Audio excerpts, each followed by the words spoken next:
Good evening, Matt Wordsworth with ABC News. The Barnaby Joyce affair has triggered an immediate ban on sexual relations between ministers and their staff. In announcing the new rules, Prime Minister Malcolm Turnbull could barely contain his disgust at his deputy's conduct, saying the tryst with his media advisor had appalled him and humiliated Mr Joyce's wife and daughters. But the Nationals leader won't be sanctioned, although he will miss out on standing in as Prime Minister next week. National Affairs correspondent Greg Jennett begins our coverage. Fury and a Deputy Prime Minister scorned. Barnaby Joyce is copping the consequences of an affair that's cost him his marriage, friendships, respect and political authority. And still it comes. He's taken leave for a week and Malcolm Turnbull's taken to what's left of his reputation. Shocking is his description of Mr Joyce's judgment. And as our political editor Andrew Probyn explains, Mr Turnbull's written a special new version of the ministerial standards to ensure any future affair like Mr Joyce's would be a sackable offence. In a week when a minister's private life has been so painfully in the public glare, it's come to this. Ministers must behave accordingly. They must not. I don't care whether they are married or single. I don't care. They must not have sexual relations with their staff. That's it. An extraordinary edict after an extraordinary condemnation of his deputy. Barnaby made a shocking error of judgment. He has set off a world of woe for those women and appalled all of us.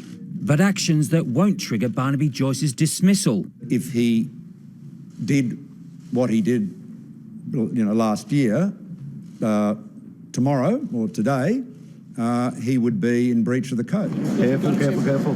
Grin and bear it. Are you confident you'll survive this, Leader? Yes, I am. Barnaby Joyce has been doing that all week.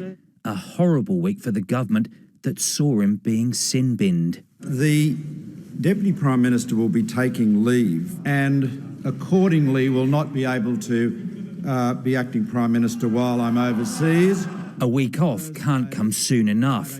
Many would wish a permanent break. When will the Prime Minister do as is required under his own ministerial standards and sack the Deputy Prime Minister? Labor had used the day to build a case against the Deputy Prime Minister that he'd obtained rent-free accommodation from a mate against the rules. This is a matter of black and white.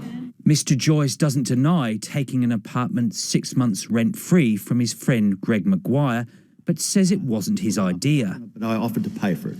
He said basically mates don't pay for things. It is more affordable for some, Mr Speaker. It's more affordable if you've got a rich mate. The ignominy wasn't over for Mr Joyce. A censure in absentia. The matter is resolved in the affirmative. The Senate's admonition unleashing warnings of tit-for-tat reprisal. You want to talk about inter-office relationships and its impact on people's performance? I could start today and go alphabetically and get to about 50 or 60 people here. But Malcolm Turnbull's office sex ban puts everyone on notice. It is about time that this change was made. Probably should have been made a long time ago. So next week, Australia's acting Prime Minister won't be an ex-Kiwi, but an ex-Belgian from WA. A man of such metronomic messaging, Matthias Cormann never makes a mistake. Bill Shorten is very caring and very much in touch. As this week shows, no one's perfect.